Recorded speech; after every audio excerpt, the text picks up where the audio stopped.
So welcome everybody who is watching and taking part in today's Careers Insight talk. I am Poppy Layla, the Personal Development and Inclusion Manager at Kaplan. And I'm delighted to be joined by the wonderful Maria Yearsley, who will discuss ways in which you can boost your overall confidence and overcome imposter syndrome. And I will hand over to Maria in just a second, who will give you a bit more information about her own career journey and discuss more about this topic further. Just to let you guys know, there will be an opportunity for you to ask Maria questions. So the chat panel and the Q&A is open to everybody. So please do feel free. So Maria, there might be times I stop you and ask you questions if that's okay. And just 5 minutes before the session ends, I will be dropping a link on the chat for a survey just to get your feedback. We're always looking to get feedback from you guys about the strengths of the session, what you enjoyed, and also to find out what you would like to see covered in the future sessions. These sessions are for you guys, so we want to do everything we can to make sure we're delivering what you guys need. So it's really important you take part in the survey, and I'll look forward to your feedback. I am particularly looking forward to this session, Maria, because it's something I have experienced myself, and I think the further I develop my career, the more I feel as an imposter. So I'm definitely personally invested in this session. So yeah, over to you. I don't want to take any more of this time. No, that's great. Thank you very much. Yeah, imposter, it's certainly one that I can relate to. Even preparing this course, I was thinking, oh, the irony of preparing a course on imposter syndrome and feeling a little bit like an imposter myself and having to tame that monster, which we'll be talking about. Well, thanks guys for joining me. My my background, I started my graduate as a graduate trainee in audit, working in London, and I did that for 3 years, got qualified, passed all my exams, and then I worked into the internal training department of the firm that I was working for, and so I was teaching how to audit, that sort of thing. I moved back to Manchester shortly afterwards. I had my children. I had a couple of children quite young. I've got 3 in total, and I worked in small practice for a while. And then I came to Kaplan, and I've been teaching at Kaplan for about 8 years now. I currently work or sit in academic support. So when you guys are studying on my Kaplan and they say contact a tutor, and you need emails or callbacks or whatever, I'm one of the people at the end of the abyss, I don't know, at the end of the phone line or the email ticket. My specialisms, I tend to do business strategy and financial management papers. So any of you studying those sorts of things might have come across me before. Okay, so we'll talk about imposter syndrome and confidence. I'll just, hopefully I can get these slides moving along. Okay, so I've got a bit of an agenda there just so that we can sort of see what we're going to be discussing. Is having a little bit of a look at a definition, what actually is imposter syndrome, what are we all talking about, making sure we're on the same page, and trying to understand its features and its causes as well, so that we can stop it in its tracks and then try and tame it and reclaim our confidence. Okay. So guys, if you want to chat or ask any questions or anything as I go along, then feel free to do that. I'll sort of do my talk and try and check every slide or every couple of slides if there's anything in there that anybody wants to raise, or I might ask you for a bit of feedback or your thoughts. So we'll get going. So imposter syndrome, what is it? Quick Google search yielded this definition. I'll let you have a little read for a second.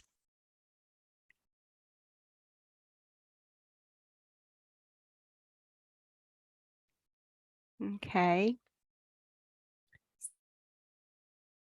So it's almost sort of an inability to believe your luck, or to think that you've done something, or anything that you've achieved, you've kind of achieved it on your own merit. It's quite common to high achievers. You can't quite believe that you've got your job because you've earned it. Maybe you've slipped in through the back door, something like that. It was a term coined interestingly, by a couple of women, Pauline Rose Clance and Suzanne Imes, in the 1970s. They were doing a research paper on women in corporate America. So you can imagine how these women sort of, you know, suddenly working in a male-dominated environment might feel imposters. So its roots are sort of in that era. If anyone's seen Barbie yet, or anyone's watched Mad Men, we sort of seem to. I was just about to say, Maria, the Barbie. Yeah. Has anyone seen it yet? I saw it yesterday. Has anybody else seen it? Yeah, it was a good one. We saw it. I was really surprised. I was really surprised. Yeah, I thought it might be a bit, you know, it was very, very relevant, on point, I thought. Yeah. So if you haven't seen it, go see it, boys or girls or whatever. It's a good one. Yeah, lots of response. Lots of people have seen it already. Yeah, they have. The number of people I've seen walking around in pink and stuff on their way to the cinema. Yeah, good stuff. Yeah.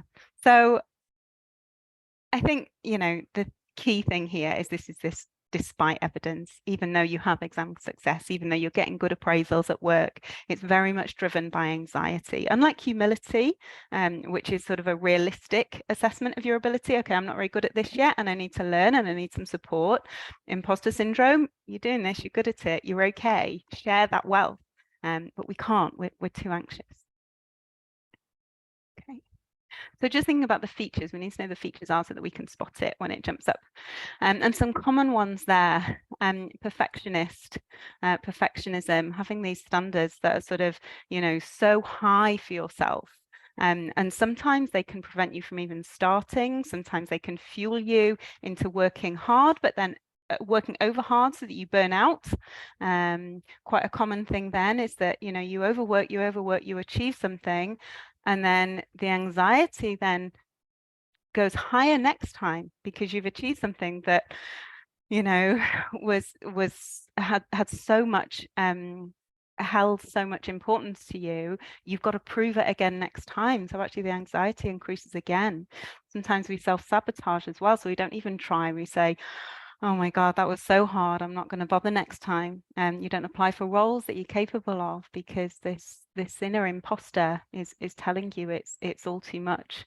You know, I mean, I can relate as a trainee, things like perfectionism.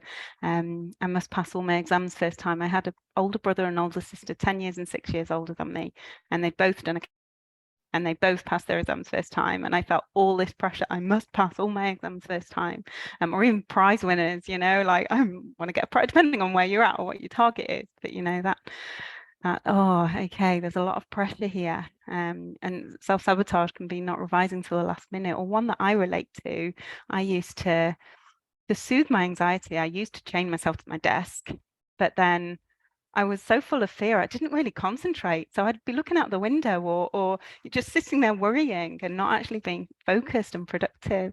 I don't know if people can relate to these sort of things. If you've been feeling these perfectionisms and self-sabotage, you get it with exams, you get it with jobs.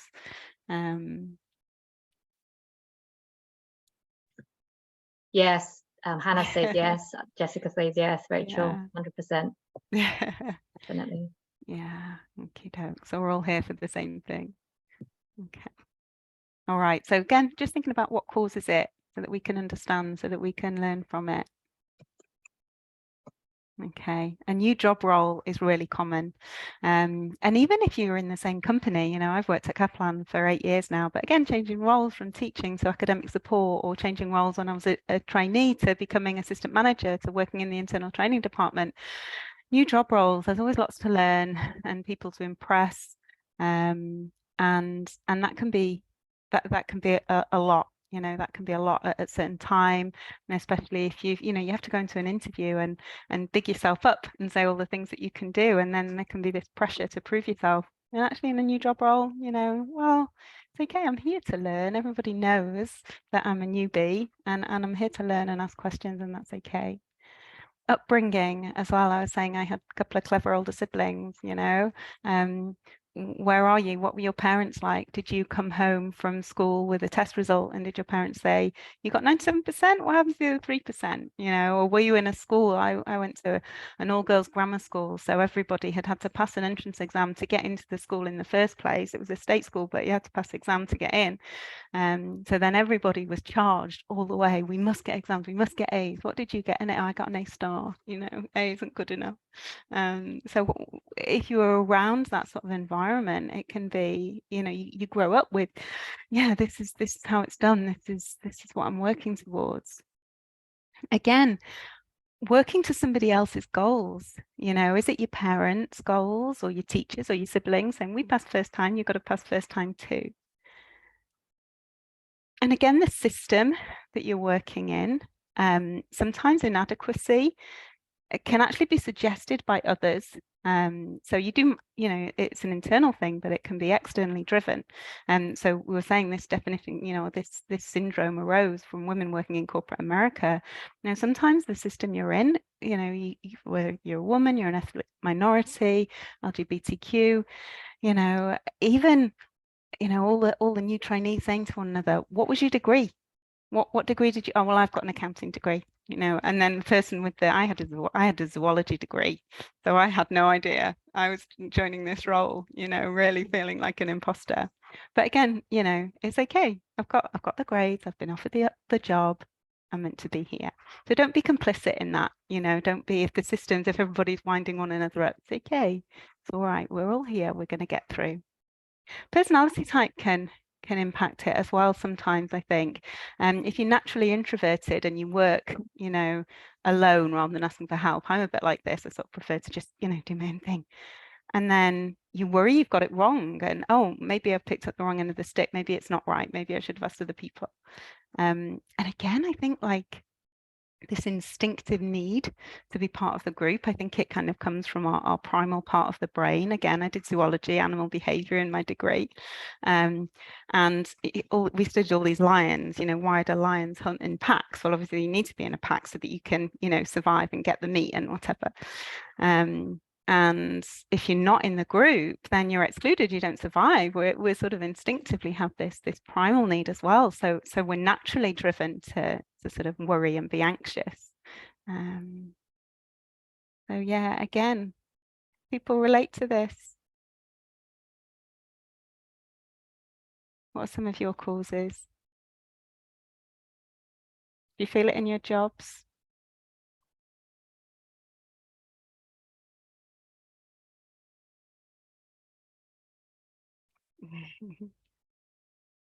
Yeah, colleagues. I think it's the time when, you know, especially if you're doing an accountancy traineeship, you're with other people, you know, even at college, you know, and you are all, we must pass. Personality, yeah. Siblings. Yeah. Yeah.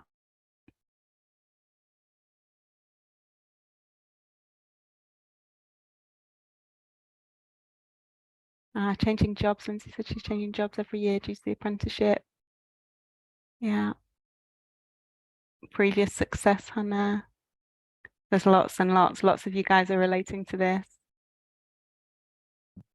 And you know what? The more you talk about it, I think, the more you put your hand up and say, yeah, I struggle with this a bit. We'll talk about that in a minute. We'll talk about how to tame it in a minute.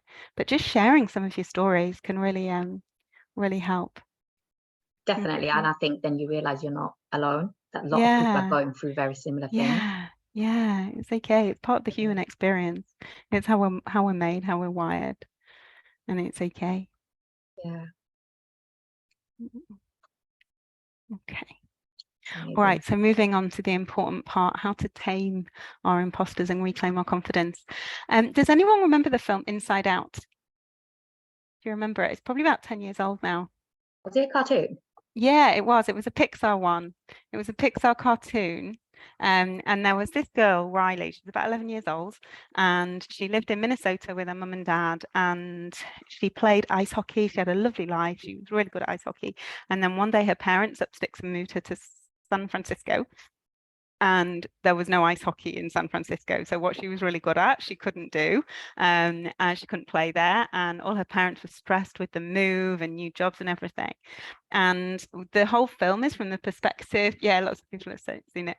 The whole film is from the perspective of the sort of emotional parts in her brain. So you have like joy, sadness, fear, disgust, anger, I think, all these sort of in the control tower of her brain. And because she's stressed, joy, which is like the good one, jumps out of the control tower window, and all these negative emotions are in charge and telling, oh, do this, do that, do this and the other, and it just goes from bad to worse. And I sort of really relate to this as my imposter. You know, my imposter's this little part in charge in my head when I'm stressed, telling me that, you know, I'm not good enough, that I should be ashamed, everyone else can do things, I'm alone, I'm easily overwhelmed, and I need to work 10 times harder.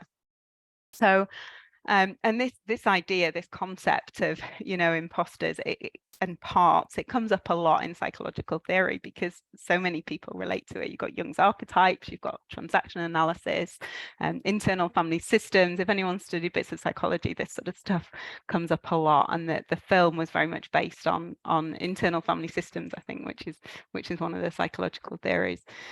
So yeah, I really think of these parts when I'm thinking of my imposter.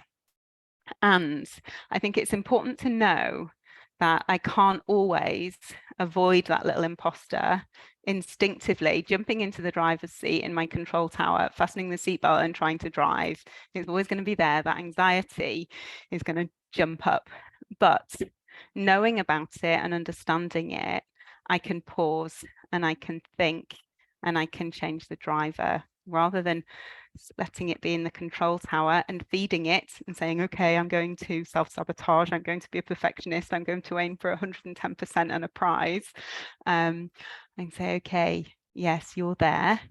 I acknowledge you, but it's okay. You're not going to do a very good job of controlling things here. I'm an adult and I can take charge. And I can have compassion for that anxious part, but I can reassure myself that ultimately I've got this. I've got here on my own merit, and that's okay. A few practical things. Looking for evidence, you know, just taking a breath, saying, here are my exam certificates. You know, when I did my introduction of myself, I didn't mention that I've got I'm a certified coach as well. I've got a PG cert in coaching and mentoring. So I've been doing coaching actively, and I'm a mental health first aider at Kaplan as well. Maybe that's my imposter that like hid my exam certificates, didn't reassure myself that no, it's okay, I'm meant to be here. All right, I can coach people on this. So sorry to interrupt, Maria. I think Jack and Naziha have got their hands up. If it was a question, yeah, I was going to say, Jack and Naziha, if you had a question, would you mind putting on the Q&A? Is that okay? And then I'll ask it to. We'll have a look and ask Maria to answer. Brilliant. Yeah. Go for it. So looking for evidence, thinking your exam certificates, looking at your past assignments at work, your past appraisals, talking to your colleagues and your mentors, saying, how did I do on this? Was it all right? Getting feedback and reassuring yourself. Coming back to your values as well. So this isn't, I have to pass first time because my brother and sister did, or because everybody at school always passed and always got A's. This is because, and again, I'm thinking back to, you know, when I was a trainee and trying to qualify, I want to qualify. I'll do my best. I'll focus when I'm studying and I'll work my hardest. But I don't need to beat anyone else. I don't need to be the best in the class. I'm going to stay in my own lane. Other people might be on different courses. Maybe they want to fast track it because they want to do something else. And that's fine. That's okay. But I'm here. This is what I'm trying to do. And these are my values. And that's okay. That clever sister of mine, I have a nephew now who's 20, and he's like, I'm going to be a millionaire. And his target is to be a millionaire. That's him in his lane. That's okay, because my lane's different. I don't want to be a millionaire. It's okay. It's fine. I can take a breath. I'm going to stay in my lane. What are my values? What are my goals? As well, I think growth is a journey.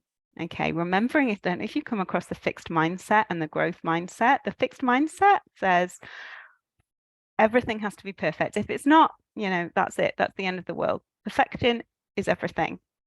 So when I fail or I do something wrong or I get an answer wrong in a test, I'm completely crushed and it's really hard for me to pick myself up again.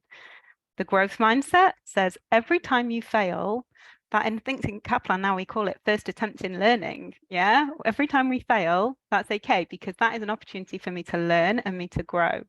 When I say to my students in class, I always say the more rubbish and scrunched up pieces of paper you've got by that waste paper bin by the end of the week, the better.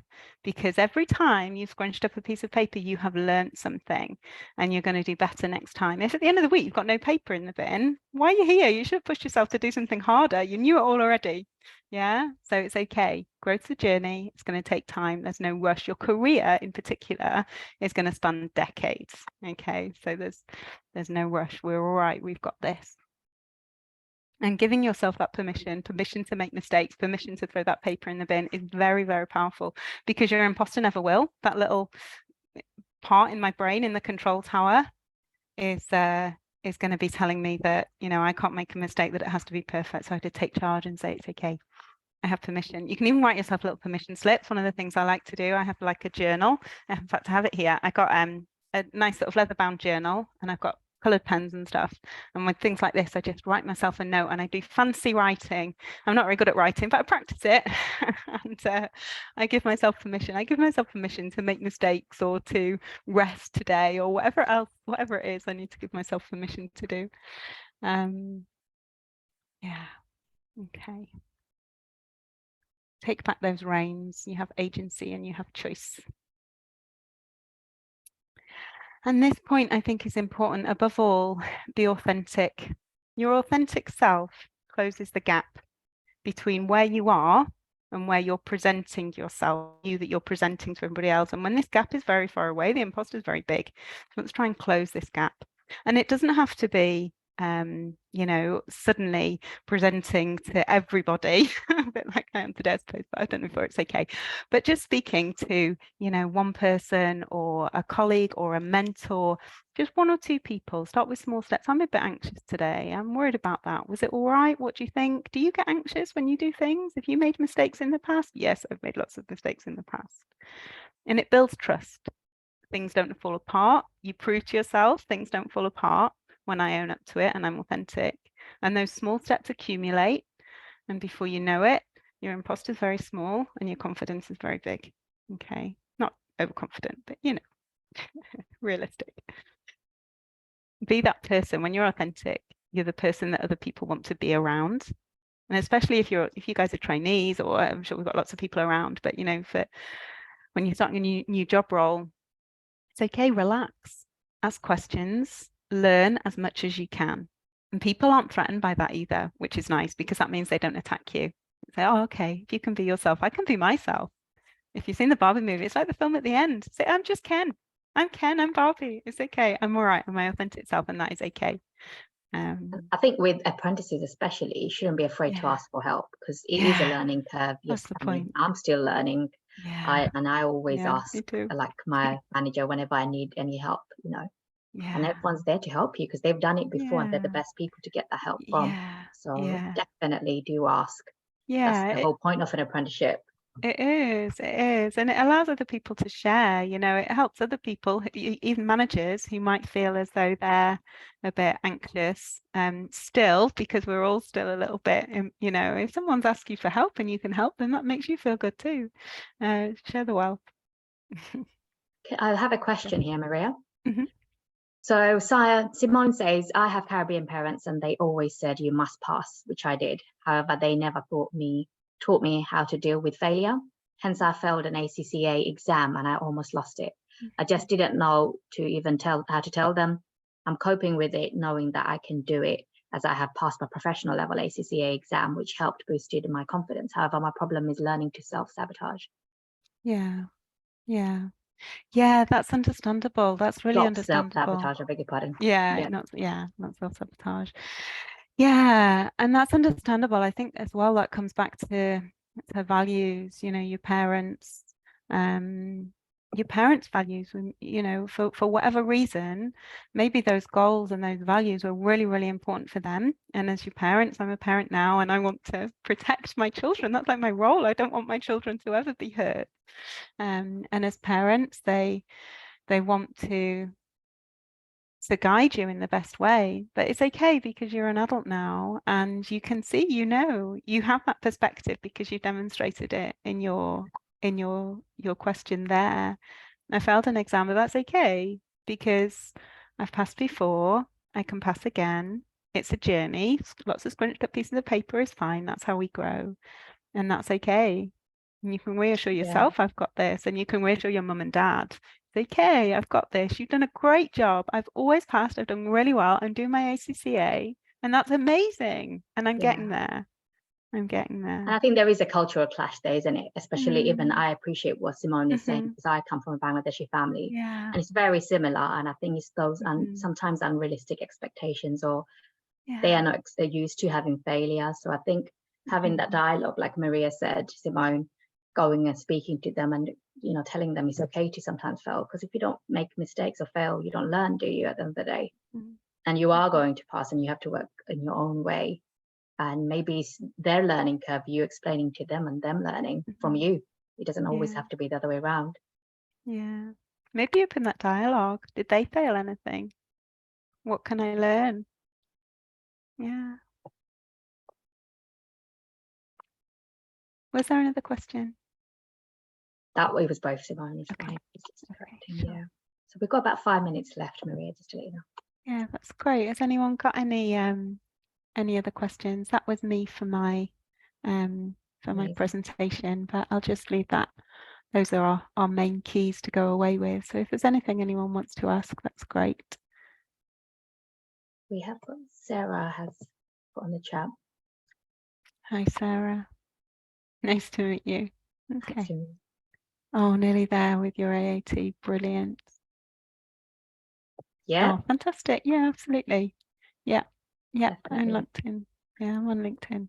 And Maria, is it possible to share your contact details if anybody thought of anything different or didn't feel comfortable asking a question in this public platform? Yeah, absolutely. I'll put my email address in here. It's just my name, maria.yearsley@kaplan.co.uk. Brilliant. And I've also put the survey link there that I've spoke about in the very beginning. So if everyone can take that, just like 5 minutes of your time and answer those questions, that would be really, really good. And as I said, it is to just acknowledge what you guys would like to be covered in future sessions. So we're doing everything we can to give you guys what you need from these sessions as well. And is there any like links or any resources that you could share, Maria, where maybe one can go to if they don't feel like, for example, they have that dialogue openness with the parents or their employer, or they just need to, you know, just get that extra boost of confidence? I think there are lots of good podcasts around that I've used. I really like a Brene Brown podcast called Unlocking Us, but it's not necessarily a work one, but she's quite good for just general life things. But if you Google imposter syndrome into Spotify or into wherever you look at your platforms, you can get these things. But we use Amazing If podcasts quite a lot, and they're really, really good. Yeah, and as you said, I think everyone, when they're going for a run or going to the gym, they especially, or you know, they like to listen to podcasts, so that's really good. Yeah, it helps to reset. And another one actually that I do is Headspace, just a bit of meditation. And that's a real one that just helps me remind myself when those imposters, you know, or, those imposter parts are in my head, just to come back to myself and breathe and say it's okay. I'm an adult, I've got this. The meditation really helped me with that. It takes time. It took me ages actually. Someone said, why don't you do meditation years ago? And I was like, oh my God, no way. And my brain was just too all over the place. I was so stressed. There's no way I could have done it. And then at some point I was calm enough. And I was like, okay, no, at a certain level. We've had a great recommendation by Fraser for Adam Grant, Work Life or Think Again podcast. Okay, great. Thank you for that, Fraser. Yeah, thank you. Someone just shared a really inspiring quote. I like that. If you're the smartest person in the room, you're in the wrong room. Yeah, I like that. I never Keep have that growing. problem, so it's fine. I'm always in the right room. Keep growing. Oh, balance. Oh, some useful, really, really good, helpful advice and information. Thank you so much. And Maria, thank you so much for taking the time to speak to us today and sharing all those insights. It's been really, really helpful, genuinely for me, somebody who really experiences that. And I go through peaks and troughs. I don't think he ever really goes. And I think every time you get that new promotion or you apply for something, it probably has that odd way of coming in, niggling in. So I don't think it will ever fully go, but you know. It doesn't. You can't stop it. Like I say, it jumps in the driving seat, doesn't it? But it's okay. I think having the tools, like the stuff you've suggested, having those tools and provisions in place would really, really help and stop it from expanding and becoming out of control. A monster. Yeah, exactly. Good.